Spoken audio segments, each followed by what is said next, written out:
ZTE Corp., the Chinese telecommunications giant accused of violating U.S. sanctions against North Korea and Iran, met with U.S. Commerce Department officials to work out details of a final compliance deal that will help restart its business, according to 5 people with knowledge of the matter. A group of newly appointed senior ZTE managers, led by Chief Executive Xu Ziyang, who was named last week, held talks with officials of the department's Bureau of Industry and Security in Washington on Monday, said 2 of the sources, who asked not to be named because the discussions were private. The parties discussed technical details of a required escrow account, among other conditions U.S. Commerce Secretary Wilbur Ross put forward in a deal that will pull the company from the brink of collapse, the sources said. Rebecca Glover, the Commerce Department's Director of Public Affairs, denied that meetings between BIS and ZTE occurred this week. ZTE has been in a months-long effort to resume operations after the U.S. banned it in mid-April from buying American parts, penalizing ZTE for violating U.S. trade laws by selling products to Iran and North Korea. ZTE may have received a reprieve in U.S. but China Mobile is next target. In early 2017, ZTE was fined for selling millions of dollars worth of hardware and software from U.S. technology companies to Iran's largest telecommunications carrier. ZTE paid a $1 billion fine but was found to have lied about penalizing certain workers involved. In April, the Commerce Department said the company failed to make good on its remedies.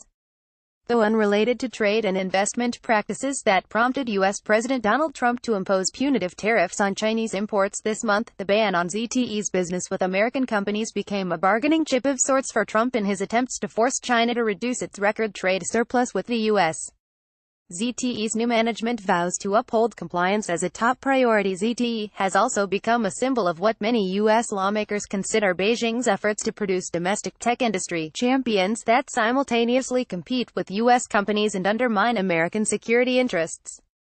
As the tensions intensify, how the U.S. decides to address ZTE is juxtaposed with the broader trade disputes between the world's 2 largest economies. ZTE is also watched as an possible indication of how Trump's negotiating stance with China might shift.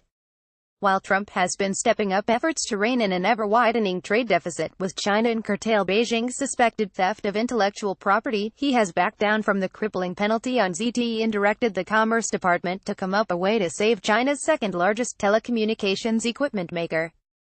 To comply with the deal, ZTE has paid a $1 billion fine and replaced its executives and board members.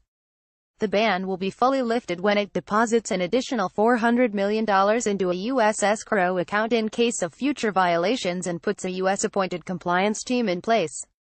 Last week, the U.S. authorized a reprieve to allow ZTE to resume parts of its business and services until August 1. The deal, however, can still meet with resistance from U.S. lawmakers who consider ZTE's ties to Beijing a threat to the U.S. national security.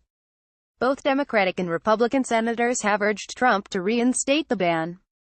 Since Trump warned the lawmakers not to undermine the deal, saying it is part of a broader geopolitical negotiating strategy with China, Congress has been trying to come up with a compromise. Commerce Department officials did not respond to requests for comment.